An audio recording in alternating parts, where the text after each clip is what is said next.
Welcome to Luca is a Billionaire, where the only thing I invest in is your answers. In this video, I will explain how to get acorns in merge gardens. Acorns are super important for growing your garden and merging new items. You'll primarily find them by harvesting from certain trees.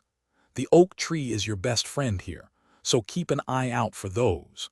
Remember, merging 5 items instead of 3 often gives you extra acorns, which is a fantastic way to boost your supply quickly.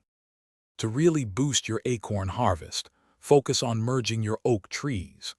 Higher-level trees drop more acorns, making your efforts more efficient. Don't forget to clear away any deadwood or other obstacles in your garden.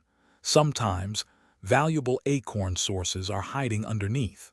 Also, keep an eye on special events and daily quests, as these often offer generous acorn rewards for your participation. Now, let's talk about using your acorns wisely. Their main purpose is merging and upgrading items throughout your garden.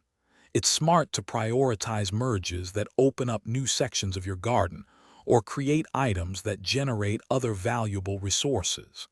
Sometimes, saving a good number of acorns for specific, more challenging quest requirements can really help you progress faster in the game. To maintain a consistent flow of acorns, make it a habit to regularly check and harvest from all your oak trees. Think about how you arrange them. A good layout makes harvesting much quicker. Resist the urge to sell off your lower-level oak trees. Merging them into higher-level ones is always more beneficial. Remember, consistent effort and a bit of patience will keep your acorn supply strong. Thanks for watching and please subscribe. It's the best investment you'll ever make.